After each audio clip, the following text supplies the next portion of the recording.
మన జీవితాల్లోనికి ఒకసారి తొంగి చూసుకుందాం. మన ఆధ్యాత్మిక స్థితి ఏ రీతిగా ఉంది? బైబిల్ గ్రంథంలో మనం గమనిస్తే క్రైస్తవ జీవితం యొక్క ఆధ్యాత్మిక స్థితిని వర్ణించడానికి 3 ఆత్మీయ ఉష్ణోగ్రతలు వాడారు. ఒకటి చల్లని స్థితి, హృదయం చల్లగా ఉండటం. 2 మండే స్థితి, హృదయం ప్రభు కొరకు మండటం. 3 నులివెచ్చని స్థితి, అటు వెచ్చగా లేకపోవడం, చల్లగా లేకపోవడం, నులివెచ్చని స్థితి. ఈ 3 ఆత్మీయ ఉష్ణోగ్రతలను ఒక క్రైస్తవ హృదయాన్ని గురించి లేదా జీవితాన్ని గురించి వాడారు. ఇక్కడ కూర్చున్న వాళ్ళందరూ విశ్వాసులే అని నేను నమ్ముతున్నాను. కాబట్టి నీ హృదయ స్థితిని ఈ ఉదయకాల సమయంలో ఫ్రెష్ కూర్చున్నావు, ప్రశాంత మనసుతో ప్రభు పాద సన్నిధిలో నీ హృదయంలోనికి తొంగి చూసుకో, నీ జీవితంలోనికి తొంగి చూసుకో. నీ ఆధ్యాత్మిక స్థితి ఏ రీతిగా ఉంది? నీ హృదయ స్థితి ఆధ్యాత్మికంగా ఏ రీతిగా ఉంది? అది చల్లగా ఉందా? ప్రభు కొరకు మండుతుందా? లేదా నులివెచ్చని స్థితిలో ఉందా? అటు ప్రభు కొరకు మండే స్థితి లేకుండా, చల్లగా ఉన్న స్థితి లేకుండా, ఉన్నామంటే ఉన్నాం ప్రభువులో అన్నట్టుగా కొంచెం అటు కొంచెం ఇటు నులివెచ్చని స్థితి. ఆ స్థితిలో నీ హృదయం ఉన్నదా? నీ ఆధ్యాత్మిక జీవితం ఉన్నదా? ఈరోజు పరిశీలన చేసుకో, సర్దిద్దుకో. నువ్వు ప్రభు కొరకు ఏమంత పెద్దగా మండటంలే,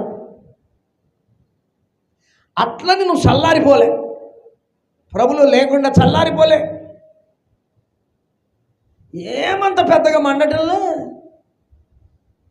ఏమంత చల్లగా నీ హృదయ స్థితి లేదు. అట్లనే ప్రభులో ఉన్నప్పటికీ కూడా చల్లగా కూడా లేవు, వెచ్చగా కూడా లేవు. ఇది చాలా ప్రమాదకరమైన స్థితి, నులివెచ్చని స్థితి. ప్రభులో ఉన్నట్టుంటాం కానీ మండం, ప్రభులో ఉన్నట్టుంటాం, చల్లారిన స్థితిలో కూడా పోం. ఓ రకంగా చెప్పాలంటే దీంట్లో ఉన్న ప్రమాదకరమైన పరిస్థితి ఏంటి అంటే, నులివెచ్చని స్థితిగా ఉన్నప్పుడు ప్రమాదకరమైనటువంటి పరిస్థితి ఏంటంటే నిజ స్థితిని గుర్తించకపోవడం. నులివెచ్చని స్థితిలో ఉన్న క్రైస్తవ జీవితాలు వారి నిజ స్థితిని గుర్తించడం అన్నమాట. ఇప్పుడు చల్లారిన హృదయం క్రైస్తవ జీవితం కలిగినటువంటి వాళ్ళు చాలా సులభంగా గుర్తించగలరు. నేను చల్లగా అయిపోయా దేవుల్లో, నేను చల్లగా అయిపోయా, నేను దేవుని కొరకు మండటంలే అని చాలా సులభంగా గుర్తించగలరు. నేను దేవుని మార్గాల్లో నమ్మకంగా వెంబడించట్లేదు, దేవుని మార్గాల నుంచి తప్పిపోయాను, నేను చల్లగా అయిపోయా అని చాలా సులభంగా గుర్తించగలరు. ఎవరు? చల్లగా ఉన్న స్థితిలో ఉన్నవాళ్ళు. మండే వాళ్ళకు కూడా అర్థమైపోద్ది. ఏమని అంటే, నేను ప్రభు కొరకు మండుతున్నా అనే పరిస్థితి వాళ్ళకు కూడా అర్థమైపోద్ది. కానీ నులివెచ్చని స్థితిలో ఉన్న వాళ్ళకి ప్రభువులో ఉన్నట్టుగానే ఉంటారు, కానీ వాళ్ళు తన నిజ స్థితిని గుర్తించరు. అరే, నేను నిలువెచ్చనగా ఉన్నా, ప్రభు కొరకు మండట్లే, అట్లని పూర్తిగా మార్గం నుంచి తప్పిపోలే, చల్లగా కూడా లేను. ఈ నిజ స్థితిని గుర్తించకపోవటమే నులివెచ్చని స్థితిలో ఉన్న ప్రమాదకరమైనటువంటి పరిస్థితి. దేవునితో సూటిగా మాట్లాడగా, నిజమే, నువ్వు రక్షించబడ్డావు, నువ్వు రక్షించబడ్డావు, ప్రభువును వెంబడిస్తున్నావు. ఆ క్రమంలో నువ్వు తీవ్రమైనటువంటి ఆసక్తితో ప్రభు కొరకు పని చేయట్లే, నీ హృదయం ప్రభు కొరకు తీవ్రమైన ఆసక్తితో మండటంలే. అలాగే చల్లగా ఉన్న స్థితిలో నీ హృదయం మారిపోలే. సోదరుడు, అలాంటి స్థితిలో నువ్వు ఉన్నట్లయితే గుర్తుపెట్టుకుని, నువ్వు నిలువెచ్చని స్థితిలో ఉన్నావు. నువ్వు ప్రభు కొరకు మండటం లేదా? అట్లని ప్రభు కొరకు చల్లారిన స్థితిలో కూడా లేవా అంటే నువ్వు ఉన్నది నులివెచ్చని స్థితి. ఆధ్యాత్మికంగా చాలా ప్రమాదకరమైన స్థితి నులివెచ్చని స్థితి. ఈరోజు మనం ప్రార్థన చేయాలి. దేవా, నన్ను మండించు దేవా, నన్ను మండించు దేవా, నా హృదయాన్ని మండించు, నా హృదయాన్ని మండించు. వాక్యం వింటున్నప్పుడు హృదయాలు మండుతాయి. దేవుని యొక్క స్వరం వింటున్నప్పుడు హృదయాలు మండుతాయి. మా హృదయాన్ని మండించుదేవా. ఈరోజు నేను ఇదే ప్రశ్న నేను వేస్తూ ఉన్నా మీకు. నువ్వు ఆధ్యాత్మికంగా ఏ స్థితిలో ఉన్నావు? ఆధ్యాత్మికంగా ప్రభు కొరకు మండుతున్న స్థితిలోనా, లేదా చల్లారిన స్థితిలోనా, లేకపోతే నులివెచ్చని స్థితిలో ఉన్నావా? నీ విశ్వాసం యొక్క ఉష్ణోగ్రత ఎంత? టెంపరేచర్ వేడిగుందా, చల్లగుందా, నులివెచ్చని స్థితిలో ఉంది? ఉష్ణోగ్రతల గురించి మాట్లాడతాను నేను ఈరోజు అంతా కూడా, టెంపరేచర్స్ గురించి. నీ విశ్వాసం, నీ సమర్పణ, నీ పరిశుద్ధత, వీటి యొక్క ఉష్ణోగ్రత ఎంత? లేదా అన్నీ కూడా నీ జీవితంలో విశ్వాసం, సమర్పణ, పరిశుద్ధత ఇవన్నీ కూడా ప్రభు కొరకు పనిచేసే విధానం అన్నీ కూడా చల్లారిన స్థితిలోకి వెళ్ళిపోయినాయా? చల్లారిన స్థితిలోకి వెళ్ళిపోయినాయా? లేదా నులివెచ్చని స్థితిలోకి వెళ్ళిపోయినాయా? రెండు ప్రమాదమే. చల్లగా అయిపోతే నువ్వు ఈజీగా గుర్తించగలవు, నేను చల్లగా అయిపోయాను అని. నులివెచ్చకున్నప్పుడే ప్రభులో ఉన్నట్టుంటుంది, అట్లని మడుతూ ఉండం, నిజస్థితిని గుర్తించలేని పరిస్థితిలో ఉంటాం. దేవుడు మనతో సూటిగా మాట్లాడనుగాక. ఉష్ణోగ్రతలో ఉన్న తేడాలు గుర్తించాలి ఈరోజు. నీ ఆధ్యాత్మిక జీవితంలో అనేక అంశాల యొక్క ఉష్ణోగ్రత ఎట్టుందో ఈరోజు పరిశీలన చేసుకో. పరిశుద్ధత కానీ, నీ నీతి కానీ, నీ విశ్వాసం కానీ, నీ సమర్పణ కానీ, నీ ఓర్పు కానీ, నీ సహనం కానీ, వీటి యొక్క ఉష్ణోగ్రతలు ఎంత? ఆ ఉష్ణోగ్రతల తేడాలు, టెంపరేచర్స్లో ఉన్న ఆ తేడాలు గుర్తించు. అమెరికాలోని కొలరాడో ప్రాంతంలో డాన్ అనేటువంటి వ్యక్తి తన భార్యతో కూడా నివసిస్తున్నాడు. ఆ కొలరాడోలో ఉష్ణోగ్రతలు చాలా తరచుగా మారుతూ ఉంటాయి. కొన్నిసార్లు కొన్ని నిమిషాల్లో మారిపోతూ ఉంటాయి. డాన్ తన ఇంట్లో ఉంటున్నప్పుడు వాడు గమనించాడు, తన ఇంట్లో ఉన్న ఉష్ణోగ్రత ఇంటి బయట ఉన్న ఉష్ణోగ్రతలలో తేడా ఉంది, టెంపరేచర్స్లో తేడా ఉంది. తనకు ఆసక్తి పెరిగిపోయింది. ఈ ఉష్ణోగ్రతలు ఎలా ఉన్నాయి, ఈ తేడాలు గమనించాలి అని అనుకుంటున్నాడు. ఈరోజు నేను అదే అంశాన్ని మీతో మాట్లాడుతూ ఉన్నాను. నీ ఆధ్యాత్మిక జీవితంలో కూడా అనేక అంశాలలో నీ టెంపరేచర్, నీ ఉష్ణోగ్రత ఎలా ఉంది, ఆ ఉష్ణోగ్రతలో తేడాలు ఏమేమి ఉన్నాయి. కొన్నిసార్లు విశ్వాసంలో చాలా మండుతూ ఉండొచ్చు, వేడి కలిగినటువంటి వాళ్ళంగా ఉండొచ్చు, కానీ సమర్పణలో డల్ అయిపోయి ఉండొచ్చు, చల్లగా అయిపోయి ఉండొచ్చు. సో ఆధ్యాత్మిక జీవితం ఓవరాల్గా మండుతుందా లేదా పరిశీలన చేసుకుంటూ ఆధ్యాత్మిక జీవితంలో అనేక అంశాలు కూడా మండుతున్నాయా, చల్లగా ఉన్నాయా, నులివెచ్చలుగా ఉన్నాయా అనేది ఈరోజు మనం పరిశీలన చేసుకోవాలా. ఉష్ణోగ్రతలో ఉన్న తేడా. డాన్ తన ఇంట్లో ఉష్ణోగ్రత, టెంపరేచర్, ఇంటి బయట చుట్టుపక్కల ఉన్నటువంటి ఉష్ణోగ్రతలలో కొంచెం తేడా ఉన్నట్టు గమనించాడు. అందుకని అతనికి ఆసక్తి పెరిగిపోయింది. ఈ ఉష్ణోగ్రతలో ఉన్న తేడాల్ని గమనించాలా, పరిశీలన చేయాలా, తనిఖీ చేయాలా అనుకున్నాడు. ఎలక్ట్రానిక్ షాప్కు పోయాడు. మనకు బాగా తెలుసు, ఈ ఉష్ణోగ్రత రీడింగులను కొలిచేది థర్మామీటర్. కనుక కొన్ని థర్మామీటర్లను కొనుక్కున్నాడు.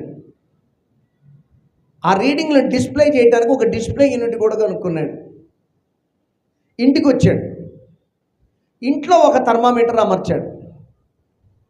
ఇంటి బయట 4 దిక్కుల్లో కూడా 4 థర్మామీటర్లు అమర్చాడు. వాటి కనెక్షన్స్ ఇంట్లోకి తీసుకొని వచ్చి ఇంట్లో ఉన్న హాల్లో అమర్చిన ఆ డిస్ప్లే, గోడకు డిస్ప్లే యూనిట్ అమర్చాడు, దానికి కనెక్ట్ చేశాడు. కనుక ఇంట్లో ఒక థర్మామీటర్ ఉంది, ఇంటి బయట 4 దిక్కుల్లో 4 థర్మామీటర్లు ఉన్నాయి. మొత్తం 5 థర్మామీటర్లు 5 చోట్ల అతడు ఉష్ణోగ్రతలను కొలవగలడు. ఈ సెటప్ అంతా చేసుకున్న తర్వాత థర్మామీటర్లు అన్నీ కూడా ఆయా ప్రదేశాలలో, స్థలాలలో ఫిక్స్ చేసిన తర్వాత ఇక ఇంట్లో ఆ డిస్ప్లే ఇంట్లో టెంపరేచర్ ఎంత ఉంది, ఇంటి బయట 4 దిక్కుల టెంపరేచర్ ఎట్లుంది అని గమనించటం ప్రారంభించాడు. ఆశ్చర్యంగా అతను గమనించింది ఏంటంటే, ఇంట్లో ఒక టెంపరేచర్ ఉంటుంది, 4 దిక్కుల్లో కూడా వివిధ ఉష్ణోగ్రతలు ఉంటున్నాయి. అన్ని చోట్ల ఒకే రకమైన ఉష్ణోగ్రతలు ఉండట్లే, వివిధ రీడింగ్స్ని చూపిస్తూ ఉన్నాయి. ఇంట్లో ఒకటి 4 దిక్కుల్లో 4 రకాల ఉష్ణోగ్రతలను చూపిస్తూ ఉంది. ఇక ఏమైంది అంటే, ప్రతిరోజు కూడా అతనికి ఒక హ్యాబిట్ అయిపోయింది, అలవాటు అయిపోయింది. ఖాళీగా ఉన్నప్పుడు అంతా కూడా ఆ టెంపరేచర్స్ తనిఖీ చేసేవాడు, పరిశీలన చేసేవాడు, ఆశ్చర్యపోయేవాడు. మొదట్లో అతని భార్య కూడా ఏం చేసేది అంటే ఎగతాళి చేసేది. నువ్వు పిచ్చి పని చేస్తున్నావు, ఏంది నువ్వు చేసే పని, ఏం లాభాలు ఉన్నాయి నీకు అన్నట్టుగా ఎగతాళి చేసింది స్టార్టింగ్లో. కానీ తర్వాత ఏమైపోయిందంటే, ఆమెకు కూడా ఆసక్తి పెరిగి ప్రతిరోజు కూడా ఆయా సమయాల్లో ఆ డిస్ప్లే యూనిట్ దగ్గరికి వచ్చి టెంపరేచర్స్ ఎట్టున్నాయా అని ఆమె కూడా తనిఖీ చేయటం ప్రారంభించింది. తేడాలు ఉన్నాయి, ఉష్ణోగ్రతలలో తేడా. దేవుడు మనతో సూటిగా మాట్లాడిన కాక, దేవుడు కూడా కీన్గా మన ఆధ్యాత్మిక జీవితాన్ని అబ్జర్వ్ చేస్తూ ఉన్నాడు, పరిశీలన చేస్తూ ఉన్నాడు. మన ఆధ్యాత్మిక జీవితాన్ని తనిఖీ చేస్తున్నాడు. మన ఆధ్యాత్మిక జీవితంలో కూడా ఆయా చోట్ల, ఆయా విషయాలలో మన ఉష్ణోగ్రత ఎంత ఉందో ఆయన పరిశీలన చేస్తూ ఉన్నాడు, తనిఖీ చేస్తూ ఉన్నాడు. నీ ఆధ్యాత్మిక జీవితంలో నువ్వు మండుతూ ఉండాలా, నీ ఉష్ణోగ్రతలు చాలా ఎక్కువైన స్థితిలో ఉండాలా. అలాగే నీ ఆధ్యాత్మిక జీవితాల్లో కూడా ఆయా చోట్ల, ఆయా అంశాలలో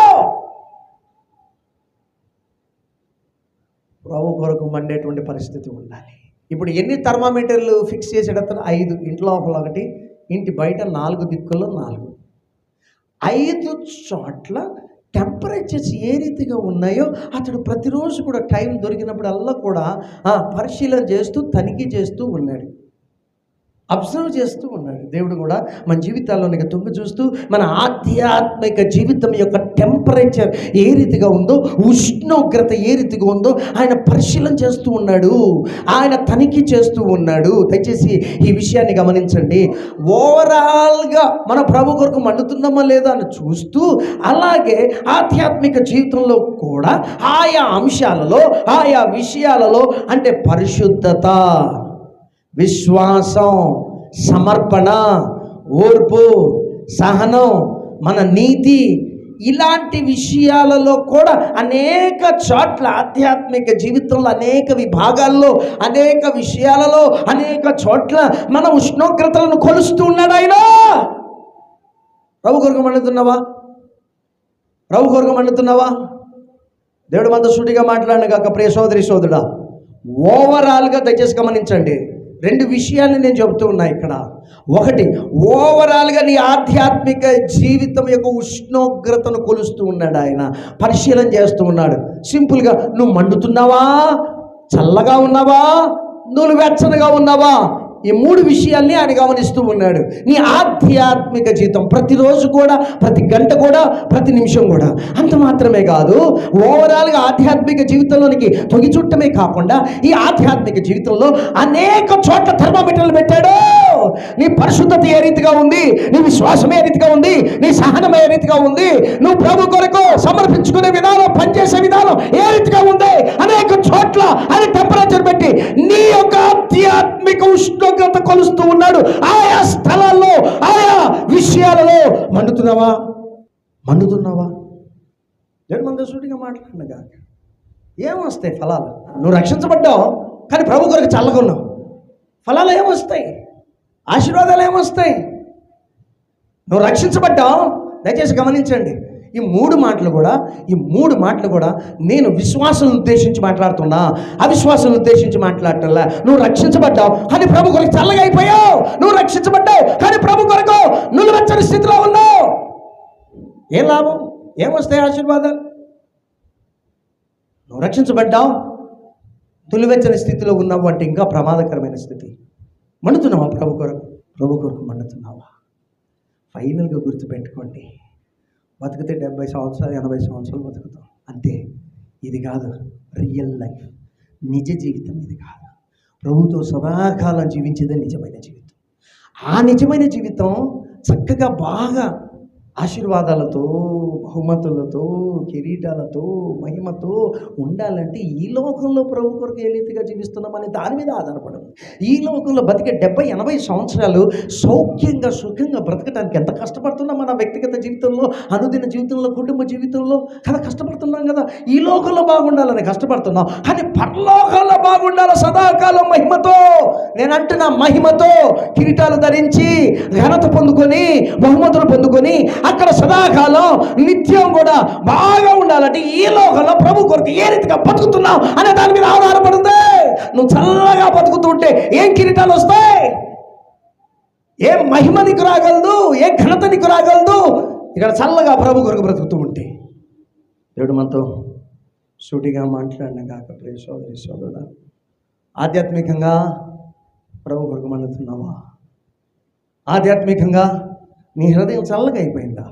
రక్షించబడ్డావు కాదంటానే, కానీ ప్రభు విషయాల్లో చల్లగా అయిపోయావు. నీ హృదయం చల్లనైన స్థితిలో ఉంది. రక్షించబడ్డావు, కానీ నీ హృదయం నిలువెచ్చని స్థితిలోకి మారిపోయింది. మాట్లాడలే. ఓవరాల్గా నీ ఆధ్యాత్మిక జీవితంలో నీ టెంపరేచర్, నీ ఉష్ణోగ్రతలు, ఆ ఉష్ణోగ్రతలు ఉన్న తేడాలు ప్రభు ప్రతిరోజు పరిశీలన చేస్తున్నాడు. అలాగే ఆధ్యాత్మిక జీవితంలో ఆయా అంశాలలో, వివిధ అంశాలలో, వివిధ విభాగాలలో నువ్వు ఏ రీతిగా ఉన్నావు, నీ ఉష్ణోగ్రత ఎంత ఉంది, ఆ తేడాలేంటో ప్రభు ప్రతిరోజు కూడా గమనిస్తున్నాడు, పరిశీలన చేస్తున్నాడని గుర్తించు. ఇప్పుడు నేను మీకు ఆ రెఫరెన్సెస్ చూపిస్తా, దయచేసి గమనించండి. నేనేమంటున్నా, బైబిల్లో క్రైస్తవ జీవితం యొక్క ఆత్మీయ ఉష్ణోగ్రతలను వివరించడానికి 3 స్థితులను ఉపయోగించారు. చల్లని స్థితి, మండే స్థితి, నిలువెచ్చని స్థితి. లూకా సువార్త 24:32. అప్పుడు వారు ఆయన త్రోవలో మనతో మాట్లాడుతున్నప్పుడు, లేఖనములను మనకు బోధించుచున్నప్పుడు మన హృదయము మనలో మండుచుండలేదా? ఎంఐ గ్రామస్తులు ఈ రీతిగా మాట్లాడుకుంటున్నారు. ప్రభు చనిపోయిన తర్వాత, పునరుద్ధానం అయిన తర్వాత వాళ్ళు తమ గ్రామానికి వెళ్ళిపోతూ ఇంకా ప్రభు పునరుద్ధానమయ్యాడు అని నిజంగా గుర్తించలే. విన్నారు కానీ, సమాధి ఖాళీగా ఉంది అనే విషయం విన్నారు కానీ ఆయన నిజంగా పునరుద్ధానుడయ్యాడు అనేది నమ్మలే ఇంకా. అందుకని దుఃఖంతో పోతున్నారు. ప్రభు వాళ్ళ మధ్యలోకి వచ్చాడు, వాళ్ళతో మాట్లాడాడు, లేఖనాల్ని బోధించాడు, తర్వాత అంతర్ధానం అయిపోయాడు. అప్పుడు వాళ్ళు మాట్లాడుకుంటున్నటువంటి మాట ఇది, ఆయన మనతో మాట్లాడుతూ లేఖనాల గురించి మనకు బోధిస్తూ ఉన్నప్పుడు మన హృదయం మనలో మండుచుండలేదా? మండే స్థితే, మండుతున్న హృదయం. వాక్యాన్ని చక్కగా వింటున్నప్పుడు, ధ్యానిస్తూ ఉన్నప్పుడు, అనుసరిస్తూ ఉన్నప్పుడు మన హృదయాలు ప్రభు కొరకు మండుతాయి. దేవుడు మనతో సూటిగా మాట్లాడిన కాక ఇక్కడ చక్కగా ఆధ్యాత్మిక జీవితంలో మండే హృదయాన్ని గురించి తెలియచేయబడుతుంది. తర్వాత మత్తయి సువార్త 24:12 అక్రమము విస్తరించుట చేత అనేకుల ప్రేమ చల్లారును. అక్రమము విస్తరించుట చేత అనేకుల ప్రేమ చల్లారును. చల్లారణ హృదయం, చల్లారణ హృదయం. సరే, ఇప్పుడు మనం చదువుకున్నాం కదా ప్రకటన 3:16. ప్రకటన 3:16 లవోదికయ సంఘానికి రాస్తూ ప్రభు ఏమంటున్నాడు? నీ క్రియలను నేను ఎరుగుదును. నువ్వు వెచ్చగానైనను కానీ చల్లగానైనను కానీ లేవు. నువ్వు వెచ్చగానైనను చల్లగానైనను ఉండినా మేలు. నువ్వు వెచ్చగానైనను చల్లగానైనను ఉండక నువ్వు వెచ్చనిగా ఉన్నావు కాబట్టి నేను నిన్ను నా నోట నుండి విమివేయను ఉద్దేశించుచున్నాను. నువ్వు నిలువెచ్చని స్థితిలో ఉన్నావు. కాబట్టి 3 చోట్ల కూడా మనం గమనిస్తే, ఒక చోట మండే హృదయం, ఒక చోట చల్లారణ హృదయం, ఇంకొక చోట నులువెచ్చని స్థితిలో ఉన్న జీవితాలు. ఆధ్యాత్మిక స్థితిలో ఈ మూడు, ఒక క్రైస్తవ జీవితంలో మూడు ఉష్ణోగ్రతలు, ఆత్మీయ జీవితాన్ని వివరించడానికి మూడు ఉష్ణోగ్రతలను వాడారు. సోదరి సోదరుడా, మీకు రెఫరెన్సెస్ కూడా చెప్పేశాను. ఇప్పుడు చెప్పండి తేడాలు, ఉష్ణోగ్రతలు తేడాలు. ఆధ్యాత్మికంగా ప్రభు కొరకు మండుతున్నావా? ఓవరాల్గా ప్రభు కొరకు మండుతున్నావా? చల్లగా అయిపోయావా? లేకపోతే నొలివెచ్చని స్థితిలో ఉన్నావా? అలాగే నీ ఆధ్యాత్మిక జీవితంలో అనేక విషయాలలో, అంశాలలో విశ్వాసం కావచ్చు, పరిశుద్ధత కావచ్చు, సమర్పణ కావచ్చు, నీతి కావచ్చు, ప్రభు కొరకు పనిచేసే విధానం కావచ్చు, ఈ రీతిగా నీ ఆత్మీయ జీవితంలో అనేక విషయాలలో మండుతున్నావా? చల్లగానున్నావా?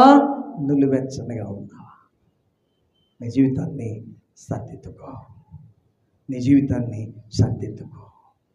సరే, ఈరోజు నేను ముఖ్యంగా నులివెచ్చని స్థితిలో ఉన్న ఆధ్యాత్మిక పరిస్థితిని గురించి మాట్లాడతాను. ఎందుకంటే మండే పరిస్థితి చాలా సులభంగా అర్థమైపోతుంది. చల్లగా ఉన్న స్థితి చాలా సులభంగా అర్థమైపోతుంది. నువ్వు అసలు బైబిలే చదవకుండా, ప్రార్థన చేయకుండా చల్లగా అయిపోయిన పరిస్థితి నీకు తెలిసిపోతుంది. ప్రభు కొరకు మండుతున్నావా లేదా సులభంగా గుర్తించవచ్చు. చల్లగా అయిపోయినావా అది కూడా సులభంగా గుర్తించవచ్చు. కానీ నులివెచ్చనగా ఉండే పరిస్థితిలో నీ జీవితం, ఆధ్యాత్మిక పరిస్థితి నులివెచ్చనగా ఉంది అని అర్థం చేసుకోవడం కూడా కష్టమే నీకు. నువ్వేమంటావు అంటే, నేను బైబిల్ చదువుతున్నా, ప్రార్థన చేస్తున్నా కాబట్టి నేను మండుతున్నా అంటావు. కానీ నిజంగా ప్రభు దృష్టిలో అది కాదు లెక్క. ప్రభు నిన్ను చూస్తూ ఉన్నప్పుడు ఆయన నిన్ను పరీక్షించే విధానాలు వేరు ఉంటాయి. కాబట్టి ముఖ్యంగా నులివెచ్చని స్థితిలో ఉన్న ప్రమాదం ఏంటంటే, వాళ్ళు తమ నిజ స్థితిని, ఆధ్యాత్మిక నిజ స్థితిని గుర్తించలేరు. దేవుడు మనతో సూటిగా మాట్లాడను కాక. అందుకని నేను ఈ నులివెచ్చని స్థితి, ఎందుకంటే చాలామంది క్రైస్తవులు రక్షించబడిన తర్వాత ప్రభువును వెంబడించే క్రమంలో చాలా సులభంగా బాగా మండుతూ ఉంటారు. కానీ కొంతకాలానికి చాలా సులభంగా ఈ నులివెచ్చని స్థితిలోనికి వెళ్ళిపోతారు. అందుకనే ఎక్కువ మంది విశ్వాసంలో సులభంగా జారిపోయే ఆధ్యాత్మిక స్థితి ఇది, నులివెచ్చని స్థితి. అందుకనే కొంచెం ఎక్కువగా దీని గురించి మనం ధ్యానిద్దాం. ముఖ్యంగా ఈ నులివెచ్చని స్థితిలో నువ్వు ఉన్నావు అని చెప్పడానికి ప్రభు లవోదికీయ సంఘాన్ని ఉదాహరణగా తీసుకున్నాడు. ప్రకటన గ్రంథం 2వ అధ్యాయం 3వ అధ్యాయంలో ప్రభు అపోస్తులుడైన యోహాన్ను ఉపయోగించుకొని 7 సంఘాలకి ఉత్తరాలు రాయించాడు. ప్రభు యోహాన్ ద్వారా 7 సంఘాలు. 7 సంఘాల్లో కూడా లవోదికీయ సంఘం ఒకటి. బాగా గమనించండి, చాలా అత్యంత ధనికమైనటువంటి పట్టణం ఇది, అత్యంత ధనికమైనటువంటి నగరం, చాలా సామర్థ్యం కలిగినటువంటి ప్రజలు ఇక్కడ ఉన్నారు. ఈ ఉత్తరం రాయటానికి ఒక 35 సంవత్సరాల ముందు ఈ పట్టణం, ఈ నగరం భూకంపం చేత బాగా నష్టపోయింది, చెల్లాచెదరైపోయింది, చెదిరిపోయింది. కానీ వాళ్ళకున్న ధన సంపద చేత, ధనిక నగరం అని చెప్తున్నా కదా, ధన సంపద చేత, సామర్థ్యం చేత చాలా చక్కగా వాళ్ళు ఆ పట్టణాన్ని, నగరాన్ని కట్టుకున్నారు. ఇది ఉత్తరం వాళ్ళకి చేరక ముందు 35 సంవత్సరాల ముందు జరిగిన ఒక కథ, సంఘటన. దయచేసి గమనించండి, ఇక్కడ చాలా ధన సంపద ఉన్నది ఈ ఊర్లో, అత్యంత ధనికమైన నగరం ఇది. అక్కడ బ్యాంకింగ్ పరిశ్రమ చాలా అభివృద్ధి చెందింది. లవోదికీయ నగరంలో బ్యాంకింగ్ పరిశ్రమ చాలా చక్కగా అభివృద్ధి చెందింది. కనుక సందడి సందడిగా ట్రాన్సాక్షన్స్ జరుగుతూ ఉంటాయి, లావాదేవీలు ఈ పట్టణంలో జరుగుతూ ఉంటాయి. 2, దుస్తుల పరిశ్రమ చాలా అభివృద్ధి చెందింది. ముఖ్యంగా నల్లని ఊలు పరిశ్రమ, ఊలు దుస్తుల పరిశ్రమ, ఊలు దుస్తుల పరిశ్రమకు ఇది పేరు పొందింది. ముఖ్యంగా నల్లని ఊలుతో చేసిన దుస్తులు చాలా ప్రత్యేకంగా లభిస్తాయి ఈ పట్టణంలో. 3, వైద్యానికి కేంద్రంగా ఉంది. అక్కడ ఒక మెడికల్ కాలేజ్ ఉంది, వైద్య పాఠశాల ఉంది. ఆ పాఠశాల దగ్గర వాళ్ళు ఒక ప్రత్యేకమైన కాటుకి ఇస్తారు. అక్కడ తరచుగా వచ్చే కళ్ళ జబ్బులకి అది నయం కాబట్టడానికి వాళ్ళు ఒక ప్రత్యేకమైన కాటుకి ఇస్తారు ఆ వైద్య పాఠశాలలో. కనుక ఏ రీతిగా చూసుకున్నా కూడా ఈ నగరం, లవోదికయ నగరం అత్యంత ధనికమైన నగరం. బ్యాంకింగ్ పరిశ్రమ, దుస్తుల పరిశ్రమ, వైద్యానికి కేంద్రంగా అభివృద్ధి చెందింది. దయచేసి గమనించండి, ఇంతగా అభివృద్ధి చెందిన పట్టణమైనప్పటికీ కూడా వాళ్ళకున్న సమస్య ఏంటంటే అత్యల్పమైన నీటి సరఫరా. ఈ పట్టణం అత్యల్పమైన నీటి సరఫరాతో ఇబ్బంది పడేది. నీటి సరఫరా ఎక్కువగా లేదు, చాలా తక్కువ నీటి సరఫరాతో ఇబ్బంది పడేది. అందుకని వాళ్ళు నీళ్ళ కొరకు ఏం చేసేవాళ్ళు అంటే, ఈ పట్టణానికి ఉత్తరాన 6 కిలోమీటర్ల దూరంలో హీరాపోలిస్ అనే ప్రాంతం ఉంది. హీరాపోలిస్ అనే ప్రాంతం ఉంది, 6 కిలోమీటర్ల దూరం. అక్కడ వేడి నీటి బుగ్గ ఉంది, వేడి నీళ్ళు వస్తుంటాయి, వేడి నీటి బుగ్గ. దానికి దగ్గరలోనే కొలసే అనే ప్రాంతం ఉంది. ఆ కొలసే ప్రాంతంలో స్వచ్ఛమైన చల్లని నీళ్లు దొరుకుతాయి. అందుకని ఈ పట్టణం వాళ్ళకేమి డబ్బులు బాగున్నాయి కదా, పైప్ లైన్లు వేసుకున్నారు. హీరాపోలిస్ పక్కనే కొలసే, ఇక్కడ వేడి నీటి బుగ్గ, వేడి నీళ్ళు దొరుకుతాయి, అక్కడ చల్ల నీళ్ళు దొరుకుతాయి. పైప్ లైన్ వేసుకొని ఈ రెండింటిని కలిపి పట్టణానికి పైప్ లైన్ ద్వారా నీళ్ళను తీసుకొని ఇచ్చారన్నమాట. ఇప్పుడు ఏమైంది, దయచేసి గమనించండి, ఒక చోట నుంచి వేడి నీళ్ళు, పక్కనే ఉన్న కొలసే ప్రాంతంలో నుంచి చల్లనీళ్ళు, ఈ రెండు కలిపి పైప్ లైన్ల ద్వారా లవోదికయ పట్టణానికి ఆ నీళ్లను సరఫరా చేస్తున్నారు. తద్వారా ఏమైపోయింది, దయచేసి గమనించండి, వేడి నీళ్లు పక్కన చల్లనీళ్ళు, ఈ రెండు ఒకే పైప్ లైన్లో లవోదికయ పట్టణానికి సరఫరా చేయబడుతూ ఉన్నాయి. కనుక పట్టణం దగ్గరకు వచ్చేసరికి ఆ నీళ్లు వేడిగా ఉండవు, చల్లగా ఉండవు, అవేమో నులివెచ్చని స్థితిలో ఉంటాయి. అందుకనే వాళ్ళకు చక్కగా అర్థం కావటానికి వాళ్ళకు ఆ పట్టణస్థులకి అర్థమైనటువంటి భాషలోనే దేవుడు మాట్లాడుతున్నాడు. పట్టణమేమో ఈ రీతిగా అభివృద్ధి చెందింది, అన్ని రకాలుగా అభివృద్ధి. వాటికున్న సమస్య అత్యల్ప నీటి సరఫరా. కనుక వాళ్ళ నీటి బుగ్గ, వేడి నీటి బుగ్గ దగ్గర నుంచి చల్లని నీటి బుగ్గ దగ్గర నుంచి నీళ్లను ఒకే పైప్ లైన్ ద్వారా మరి తీసుకుని వచ్చేవాళ్ళు పట్టణానికి. ఆ వేడి నీళ్లు చల్ల నీళ్లు కలిసి పట్టణం దగ్గరకు వచ్చేసరికి నులివెచ్చని స్థితిలో ఉంటాయి ఆ నీళ్లు. కనుక ఆ పట్టణస్థులకి నులివెచ్చని స్థితి అంటే ఏమిటో చక్కగా తెలుసు. ప్రభు కూడా ఆ భాషను ఉపయోగిస్తున్నాడు. ఉష్ణోగ్రతలు తేడాలు, వేడిగా లేవు, చల్లగా లేవు, నువ్వు నులివెచ్చనిగా ఉన్నావు. ఆ పట్టణంలో ఉన్న సంఘం యొక్క ఆధ్యాత్మిక స్థితిని వివరిస్తూ ఉష్ణోగ్రతలో ఉన్న తేడాలను ఉపయోగిస్తూ అని మాట అంటాడు. నువ్వు వేడిగా లేవు, చల్లగా లేవు, నువ్వు నులివెచ్చనిగా ఉన్నావు. దేవుడు మందసుడిగా మాట్లాడను గాక. పట్టణస్థులకి, ముఖ్యంగా అక్కడున్న సంఘానికి, సంఘంలో ఉన్న విశ్వాసులకి చాలా సులభంగా అర్థమైన భాష ఇదే. ప్రియ సోదరి సోదరుడా, దేవుడు దయచేసి గమనించండి, నీకు అర్థమైన భాషలో నీతో మాట్లాడతాడు. నువ్వు మార్గం తప్పుతున్నా, ఆధ్యాత్మికంగా చల్లగున్నా, ఆధ్యాత్మికంగా నులివెచ్చనిగా ఉన్నా, నిన్ను హెచ్చరించడానికే పరిశీలన చేసే దేవుడు, ప్రతిరోజు ప్రతి క్షణం పరిశీలన చేసే దేవుడు, నీ ఆధ్యాత్మిక జీవితం యొక్క ఉష్ణోగ్రతను పరిశీలన చేసే దేవుడు నిన్ను హెచ్చరించడానికి నీకు అర్థమయ్యే భాషలోనే మాట్లాడతాడు.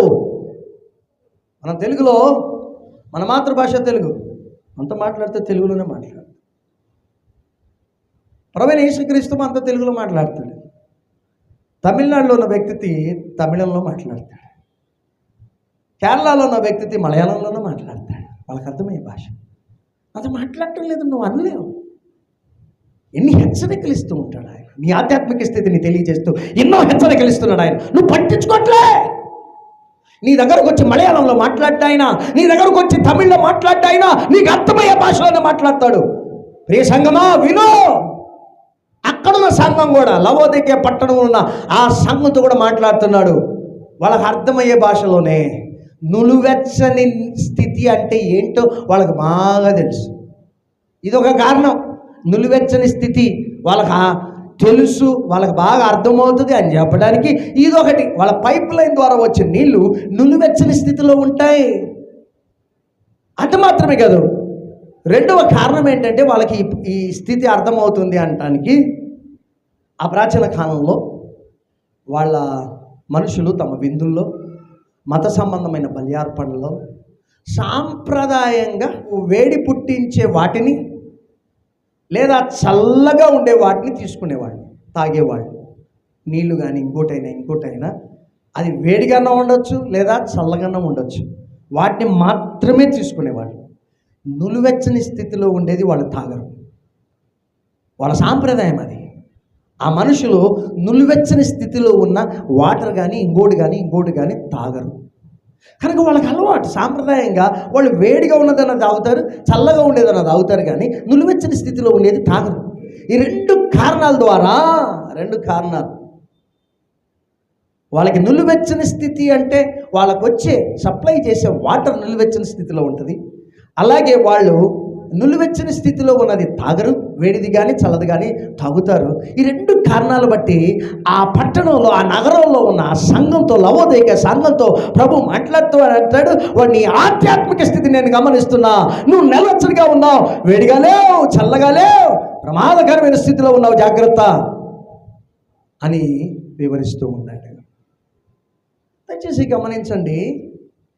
ఇంకొంచెం లోతుల్లోకి వెళ్తే ఒకటి మాత్రం చాలా క్లియర్. దేవుడు ఆ పట్టణంలో, ఆ నగరంలో ఉన్న సంఘం యొక్క, ఆ సంఘంలో ఉన్న విశ్వాసుల యొక్క ఆధ్యాత్మిక ఉష్ణోగ్రతలను పరిశీలన చేస్తున్నాడు, కొలుస్తూ ఉన్నాడు. ఆధ్యాత్మిక జీవితంలో ఆయా ప్రదేశాల్లో థర్మామీటర్లను పెట్టాడు, టెంపరేచర్ రీడింగ్ చూడటానికి. ఆధ్యాత్మిక జీవితంలో ఆయా చోట్ల అంటే మళ్ళీ సేమ్ విశ్వాసము అనే అంశం, సమర్పణ అనే అంశం, పరిశుద్ధత, నీతి అనే అంశాలు, ఈ రీతిగా ఓర్పు, సహనం అనే అంశాలు. కనుక వాటిని కూడా కొలుస్తూ ఉన్నాడు. ఓవరాల్గా ఆధ్యాత్మిక పరిస్థితి ఎలా ఉందో చూస్తూ ఉన్నాడు, ఉష్ణోగ్రతని. అలాగే ఆధ్యాత్మిక జీవితంలో కూడా ఆయా అంశాల యొక్క ఉష్ణోగ్రత ఏ రీతిగా ఉందో వాటిని కూడా కొలుస్తూ ఉన్నాడు. ఫైనల్గా అంటాడు, ఆ సంఘంలో ఉన్న విశ్వాసులను చూస్తూ, నులువెచ్చనిగా ఉన్నారు మీరు, వేడిగా లేరు, వెచ్చగా లేరు, చల్లగా లేరు, నిలువెచ్చని స్థితిలో ఉన్నారు. నువ్వు మార్చుకోకపోతే, నువ్వు సర్దిద్దుకోకపోతే నేను నిన్ను వదిలేస్తా, నా నోటి నుండి నేను ఉమ్మివేయ ఉద్దేశించుచున్నాను. దయచేసి గమనించండి. ఈ సమయంలో ఇంకొక రెండు అంశాలు చూద్దాం. ఏంటది? వాళ్ళ లోపాలు ఏంటి? దయచేసి గమనించండి. ఇంతకుముందు కూడా చెప్పాను నేను, నులువెచ్చని స్థితిలో ఉన్న ఆధ్యాత్మిక జీవితాలు ప్రమాదకరమైన స్థితిలో ఉన్నాయని గుర్తించాలి. కనుక ఈ సమయంలో నీకు తెలిసిపోతుంది, నువ్వు ఆధ్యాత్మికంగా వెచ్చగా ఉన్నావా, చల్లగా ఉన్నావా అనే విషయం నీకు తెలిసిపోయింది. అలాగే ఇంకా లోతుగా పరిశీలన చేసుకుంటే నువ్వు ఆధ్యాత్మికంగా నులువెచ్చగా ఉన్నావా అనే పరిస్థితి కూడా నీకు అర్థమైపోతుంది. ఇప్పుడు నేను లోపాల గురించి మాట్లాడతాను. ఆ సంఘం యొక్క లోపాలు ఏంటి? ఈ నులువెచ్చని స్థితిలో ఉంది అని అంటున్నాం కదా, కారణాలేంటి? లోపాలేంటి? దయచేసి గమనించండి. రెండు లోపాలు. ఒకటి, వాళ్ళు తమ ఆధ్యాత్మిక నిజస్థితిని గుర్తించట్లే. తెరవండి మీ బైబిల్ని, ప్రకటన గ్రంథం 3వ అధ్యాయం 17 నుంచి. నీవు దౌర్భాగ్యుడవును, దిక్కుమాలిన వాడవును, దరిద్రుడవును, గుడ్డివాడవును, దిగంబరుడునై ఉన్నావని ఎరగక 5 విషయాలు చెప్పాడు ఇక్కడ.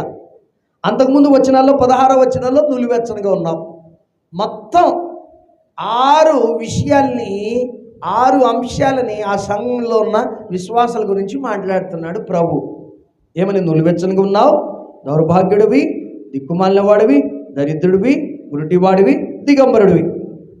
ఇది నీ ఒరిజినల్ స్థితి, నిజ స్థితి. ఇది నువ్వు ఎర్రగట్లా, నీ నిజ స్థితిని నువ్వు గుర్తించట్లా. ఇది మొదటి లోపం. కానీ నువ్వేమనుకుంటున్నావు? నేను ధనవంతుడను, ధనవృద్ధి చేసి ఉన్నాను, నాకేమీ కుదవలేదు. అది నువ్వేమో యాక్చువల్గా 6 అంశాల్లో దరిద్రుడిగా ఉన్నావు. నువ్వు దరిద్రుడివి ఆధ్యాత్మికంగా. 6 అంశాలు దరిద్రత ఉంది. ఇవి గుర్తించట్లే. ఇది ఎరగకుండా నువ్వేమనుకుంటున్నావు అంటే నువ్వు ఇంకొక రకంగా అనుకుంటున్నావు, ఆపోజిట్లో అనుకుంటున్నావు. ఏమని? నేను ధనవంతుడిని, ధనవృద్ధి చేసి ఉన్నాను, నాకేమీ కుదవలేదు అని అనుకుంటున్నావు. ఇది నీ మొదటి లోపం. నీ మొదటి లోపం ఏంటంటే నీ నిజ స్థితిని నువ్వు గుర్తించట్లే. నేను మొదటి నుంచి చెప్పుకుంటూ వచ్చా, ఆధ్యాత్మికంగా నిలువెచ్చని స్థితిలో ఉన్నవారు తమ నిజ స్థితిని గుర్తించరు. తమ ఆధ్యాత్మిక నిజ స్థితి వాళ్ళు ఏమనుకుంటారంటే నేను రక్షించబడినా, రోజు బైబిల్ చదువుతున్నా, రోజు ప్రార్థన చేస్తున్నా, కాబట్టి నేను ప్రభు కొరకు బాగానే ఉన్నాలే, నేను ప్రభు కొరకు బాగానే ఉన్నాలే. ఏం బాగున్నావు? మండటంలే, చల్లగా కూడా లేవు. నువ్వు రక్షించబడ్డావు, బైబిల్ చదువుతున్నావు, ప్రార్థన చేస్తున్నావు, నువ్వేమనుకుంటున్నావు? మండుతున్నావు అని అనుకుంటున్నావు. కానీ నీ ఆధ్యాత్మికంగా నీ హృదయపు లోతుల్లోనికి చూస్తే నిలువెచ్చని స్థితి. నేను బాగానే ఉన్నా అని అనుకుంటున్నావు. దేవుడు మనతో సుడిగా మాట్లాడుగా. తర్వాత ఇంకోటి ఏంటంటే, దయచేసి గమనించండి, రెండో లోపం ఏంటి అంటే వాళ్లకు ఆధ్యాత్మిక ఏం కావాలా, వాళ్ళ అవసరతలు ఏంటో తెలుసుకోకపోవడం. నీకేం కావాలా, ఆధ్యాత్మికంగా ఏం కావాలా అని వాళ్ళు తమ అవసరతలను తెచ్చుకోలేకపోతున్నారు. వాళ్ళకి ఏం కావాలో తెలీదు. ఇది నిర్వచన స్థితిలో ఉన్న ఒక ప్రమాదం. నిజ స్థితిని గుర్తించకపోవటం ఒకటైతే, రెండవది ఏంటంటే వాళ్ళకి ఆధ్యాత్మికంగా ఏం కావాలో, ఏం అవసరం ఉందో వాళ్ళకి తెలియదు, వాళ్ళు తెలుసుకోలేకపోతున్నారు. అంత మాత్రమే కాదు, ఆధ్యాత్మిక అవసరతలను వాళ్ళు లోక సంబంధమైన సంపదతో భర్తీ చేయాలనుకుంటున్నారు. ఎందుకంటే చాలా అభివృద్ధి చెందిన నగరం, ధనవృద్ధి కలిగినటువంటి నగరం. ఎక్కువగా బ్యాంక్లో ఆ డబ్బులు ట్రాన్సాక్షన్స్ జరుగుతూనే ఉంటాయి. దయచేసి గమనించండి, ఆధ్యాత్మిక అవసరతలను లోక సంబంధమైన అంశాలతో భర్తీ చేయటం చాలా ప్రమాదకరమైన పరిస్థితి. ఇంకా లోతుల్లోకి వెళ్దాం. దయచేసి గమనించండి, నీకేం కావాలా? 18వ వచనంలో నీకేం కావాలా? అగ్నిలో పుటము వేయబడిన బంగారం. అగ్నిలో పుటం వేయబడిన బంగారం నీకు కావాల్సింది. అగ్నిలో పుటం వేయబడిన బంగారం ఏంటంటే, బంగారాన్ని అగ్నిలో వేస్తే ఏమవుతుంది? దాంట్లో ఉన్న కల్మషం అంతా తొలగిపోద్ది. నీకు శుద్ధీకరణ పొందిన హృదయం కావాలా? నీకు కావాల్సింది శుద్ధీకరణ, హృదయపు శుద్ధీకరణ. ఆ హృదయపు శుద్ధీకరణ కావాలి అంటే అగ్నిలో నిన్ను వేయాల్సిందే. అగ్నిలో వేయాల్సిందంటే కొంచెం శ్రమలు నీకు రావాల్సిందే. సింపుల్గా చెప్పాలి అంటే నీకు అవసరమైంది ఇదే. నీకు అవసరమైంది శుద్ధ బంగారం, అగ్నిలో పుటం వేయబడ్డ బంగారం. నువ్వేం చేస్తావు? ఇది నీ ఆధ్యాత్మిక అవసరత, శుద్ధ జీవితం. నీకు కొన్ని శ్రమలు పెడితే ఈ శ్రమల వల్ల నీలో ఉన్న కల్మషం వెళ్ళిపోద్ది. ఇది నీ ఆధ్యాత్మిక అవసరత. నువ్వేం చేస్తున్నావు? బయట దొరికే లోక సంబంధమైన బంగారంతో నీ ఆధ్యాత్మిక లోటులను పుచ్చుకోవాలని చూస్తున్నావు. ఇది చాలా ప్రమాదకరమైన పరిస్థితి. ఆధ్యాత్మిక అవసరతలు లోక సంబంధమైన అంశాలతో భర్తీ చేసుకుంటావు. నీకు పుట్టం వేయబడిన బంగారం కావాలా? నువ్వేం చేస్తున్నావు? లోక సంబంధమైన బంగారం, ధనం బాగుందిలే, ఏ పర్వాలే, నాకేం లోటు లేదులే అనుకుంటున్నావు. అని నీకు కావాల్సింది శుద్ధీకరణ, ఆధ్యాత్మిక అవసరత శుద్ధీకరణ. రెండోది ఏంటి? దిశముల సిగ్గు కనబడకున్నట్లు ధరించుకుంటకు తెల్లని వస్త్రాలు. నువ్వేమనుకుంటున్నావు? మా పట్టణంలో నల్లని ఊలుతో చేయబడిన దుస్తులు ప్రత్యేకంగా లభిస్తాయి అని ఆ నల్లని ఊలు దుస్తులు వేసుకొని నువ్వు సంబరంగా తిరుగుతున్నావు. ఇవి కాదమ్మా నీకు కావాల్సింది తెల్లని వస్త్రాలు, నీతి వస్త్రాలు, శుద్ధ హృదయం, నీతి గల జీవితం. వాటిని కప్పుకో, నీతి వస్త్రాలతో కప్పుకో. నీకు కావాల్సింది తెల్లని వస్త్రాలు, నల్లని ఊలు వస్త్రాలు కాదు. ఇవన్నీ అక్కడ దొరుకుతాయి. బంగారం విస్తారంగా దొరుకుతుంది, ధన సంపద విస్తారంగా దొరుకుతుంది, ఊలు వస్త్రాలు విస్తారంగా దొరుకుతుంది, కాటుక విస్తారంగా దొరుకుతుంది, ప్రత్యేకమైన కాటుక. వాళ్ళు ఆ లోక సంబంధమైన అంశాలతో ఆధ్యాత్మిక అవసరతలను భర్తీ చేయాలనుకుంటున్నారు. తర్వాత చూడండి ఏమనుంది? నీకు దృష్టి కలిగినట్లు నీ కన్నులకు కాటుకను నా యొద్దకు కొనుమని. అక్కడ ఒక వైద్యశాల ఉందని చెప్పానుగా, ఒక మెడికల్ కాలేజ్ ఉందని చెప్పానుగా. అక్కడున్న ప్రజలకి తరచుగా వచ్చే కళ్ళ జబ్బులకు ఆ నయం చేయటానికి ప్రత్యేకమైన కాటుకి ఇచ్చేవాడు. దేవుడు ఏమంటున్నాడు, ప్రభు ఏమంటున్నాడు, అది కాదు నీకు కావాల్సింది, ఆ కాటుకు కాదు, నువ్వు పూసుకోవాల్సింది నేనిచ్చే కాటుక. నీకు ఆధ్యాత్మిక దృష్టి అవసరం, ఆధ్యాత్మిక శుద్ధీకరణ, ఆధ్యాత్మిక నీతి, ఆధ్యాత్మిక దృష్టి, ఇవి నీకు కావాల్సినవి. ఇవి నీ ఆధ్యాత్మిక అవసరతలు. ఆధ్యాత్మిక శుద్ధీకరణ, పుట్టం వేయబడిన బంగారం. శ్రమల అవసరం నీకు. ఆ శ్రమలు వస్తే నీకులో ఉన్న కల్మషం వెళ్ళిపోద్ది.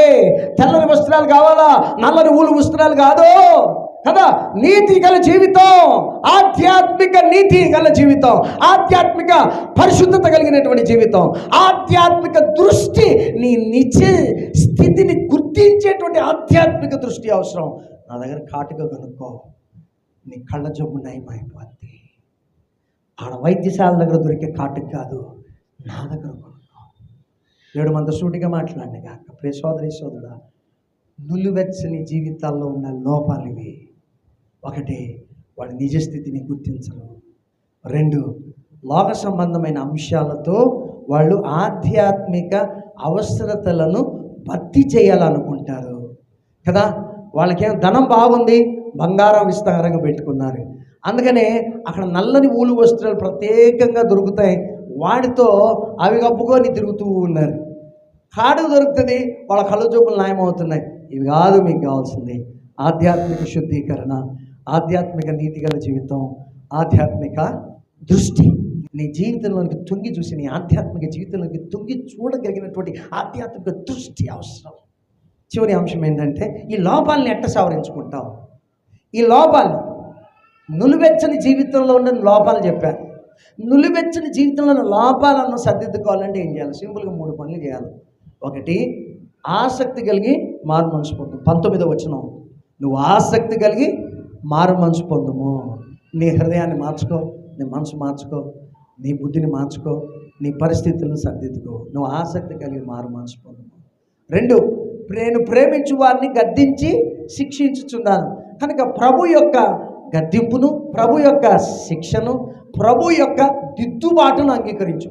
ఆయన ఎప్పుడు కూడా, దయచేసి గమనించండి, నువ్వు ఒకవేళ ఆయా సమస్యలు గుండా పోతున్నావు, పరిస్థితులు గుండా పోతున్నావు, కష్టాలు గుండా వెళ్తున్నావు, ఒకవేళ ఇదేమో కారణం, దేవుడు నిన్ను సర్దిద్దాలనుకుంటున్నాడు, దేవుడు నిన్ను గద్దిస్తున్నాడేమో, దేవుడు నిన్ను శిక్షిస్తున్నాడేమో, నీ నులివెచ్చని స్థితిలో నుంచి నిన్ను బయటికి తీసుకురావటానికి ఆయన ఈ కష్టాన్ని నీ జీవితంలో అనుమతించాడేమో, ఈ శ్రమను నీ కుటుంబంలో అనుమతించాడేమో, నీ నిలువెచ్చని స్థితిలోంచి బయటపడేయటానికి.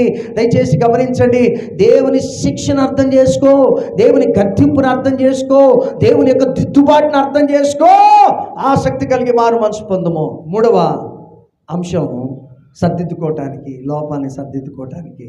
1, మారు మనసు పొందటం ఆసక్తితో. 2, ఆయన గద్దింపును, శిక్షను, ఆయన దిద్దుబాటును అంగీకరించడం. 3, ప్రభుత్వ నిరంతర సహవాసం. చాలా సందర్భాలలో మనం ఈ మాట చెప్తూ ఉంటాం. ఎవరికి చెప్తుంటాం తెలుసా? అవిశ్వాసులకి చెప్తుంటాం.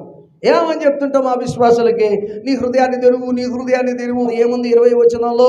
నేను తలుపునద్ద నిల్చుండి తట్టుచున్నాను, ఎవడైనా నా స్వరం విని తలుపు తీసిన ఎడల నేను లోపలికి వచ్చి నేను అతని యొద్దకు వచ్చి అతనితో నేను, నాతో కూడా అతను భోజనం చేయుదుము. చాలా సందర్భాలలో ఈ మాటను మనం అవిశ్వాసులను ఉద్దేశించి చెప్తూ ఉంటాం. అయ్యా నీ హృదయాన్ని తెరువయ్యా, నీ హృదయాన్ని తెరువయ్యా, నీ హృదయాన్ని తెరువు, ప్రభు తలుపు బయట నిల్చుండి తడుతున్నాడని. దయచేసి గమనించండి, నిజంగా చెప్పాలి అంటే ఈ మాట విశ్వాసులకు రాయబడింది. ఈ మాట విశ్వాసులకు రాయబడింది. దేవునితో సూటిగా మాట్లాడిన గాక. సంఘానికి రాస్తున్నాడు, విశ్వాసులకు రాస్తున్నాడు. అంటే అర్థం ఏంటి? నువ్వు ప్రభువును నీ హృదయంలోంచి, నీ జీవితంలోంచి బయటపెట్టేసావు, అందుకని నువ్వు నిలువెచ్చని స్థితిలోకి వెళ్ళిపోయావు. సింపుల్గా చెప్పాలి అంటే, నువ్వు నిలువెచ్చగా ఉండటానికి కారణం ఏంటంటే ప్రభువుతో నీకు నిరంతర సహవాసం లేదు, ఆ సహవాసం లేదు, ఆ సంభాషణలు లేవు. ప్రభువుతో నిరంతర సహవాసం, సంభాషణలు లేవు కాబట్టే నీ హృదయం నుంచి ప్రభు, నీ జీవితంలో నుంచి ప్రభును బయటపెట్టేసావు కాబట్టే, ప్రభును నిర్లక్ష్యం చేస్తున్నావు కాబట్టే నువ్వు నిలువెచ్చని స్థితిలోకి వెళ్ళిపోయావు. ఇది కారణం సంగమా. ప్రభుత్వ సహవాసం లేనప్పుడు నిరంతర సహవాసం, నిరంతర సంభాషణ, ఇవి లేకపోతే నిలువెచ్చని స్థితిలోకి వెళ్ళిపోతావు. అందుకనే విశ్వాసం ఉద్దేశించి రాయబడిన మాట ఇది. నేను తలుపునొద్ద నిల్చుండి తట్టుచున్నాను అనే మాట సంఘాన్ని ఉద్దేశించి, అంటే విశ్వాసం ఉద్దేశించి రాశాడు. అంటే అర్థం ఏంటంటే విశ్వాసుల జీవితంలో కూడా ఇది ఒక ప్రమాదకరమైన పరిస్థితి. ప్రభు అయిన యేసును హృదయంలోంచి బయటపెట్టి వీళ్ళు ఎంజాయ్ చేసుకుంటూ కూర్చోటం, లోక సంబంధమైన అంశాలలో ఆ బంగారము, ఆ కాటుక, ఆ ఊలు దుస్తులతో ఎంజాయ్ చేయటమే. దేవుడు మనతో సూటిగా మాట్లాడగా, ప్రభుతో సహవాసకు మించింది ఇంకోటి లేదు, ప్రభుతో సంభాషణకి మించింది ఏం లేదు. రెస్టోర్ చేసుకో, పునరుద్ధరింపబడు. నీ ఆధ్యాత్మిక జీవితం మండే స్థితిలో ఉండేలా చూడు. నులివెచ్చని స్థితిలోంచి బయటికి రా. అలా బయటికి రావాలంటే ఆసక్తి కలిగి మారుమనసు పొందు. 2, ప్రభు నిన్ను గద్దిస్తున్నాడు, శిక్షిస్తున్నాడు, అంగీకరించు. ప్రభు దిద్దుబాటును అంగీకరించు. 3, ప్రభును నీ హృదయం బయటపెట్టేసావు, ప్రభుని లోపలికి తీసుకురా. ప్రభుతో నిరంతర సహవాసం కలిగి ఉండు, నిరంతర సంభాషణ ప్రభుతో కలిగి ఉండు. అప్పుడు నీ నులివెచ్చని స్థితి మారిపోతుంది. నీవు ఆధ్యాత్మికంగా నులివెచ్చని స్థితిలోంచి మండే స్థితిలోనికి, ఆధ్యాత్మికంగా మండే స్థితిలోనికి నువ్వు రాగలవు. నీ ఆధ్యాత్మిక జీవితం ప్రభు కొరకు మండగలదు. చివరిగా అడుగుతున్నా, నీ ఆధ్యాత్మిక పరిస్థితి ఏంటి? నువ్వు ఆధ్యాత్మికంగా ఏ స్థితిలో ఉన్నావు? ప్రభు కొరకు మండుతున్నావా? చల్లగా ఉన్నావా? నులివెచ్చనిగా ఉన్నావా? ప్రియ సోదరి సోదరుడా, ప్రభు కొరకు ఉంటున్నాడు. నా కొరకు మీరు మండలేరా? నా కొరకు నువ్వు మండలేవా? దేవుడు నీతో మాట్లాడుతూ ఉన్నాడు. మనకి ఈరోజు నిర్ణయం చేసుకో, నేను నా జీవితంలో ప్రతిరోజు, నా ఆధ్యాత్మిక జీవితంలో, నా భౌతిక జీవితంలో ప్రభు కొరకు నేను మండాలి. నేను ప్రభు కొరకు మండే స్థితిలో ఉండాలి. అంత మాత్రం కాదు, నా జీవితంలో ఉన్న అన్ని విభాగాల్లో, అన్ని అంశాల్లో ప్రభు కొరకు మండుతూ ఉండాలి. నా ఉష్ణోగ్రత వేడిగా ఉండాలి. విశ్వాసం విషయంలో, సమర్పణ విషయంలో, అన్ని విషయాలలో ఉష్ణోగ్రతలు వేడిగా ఉండాలి. పరిశుద్ధాత్మదేవా, నీ స్పర్శతో నా ఉష్ణోగ్రతను పెంచు, నా ఆధ్యాత్మిక జీవితపు ఉష్ణోగ్రతను పెంచు. అడుగుదామా?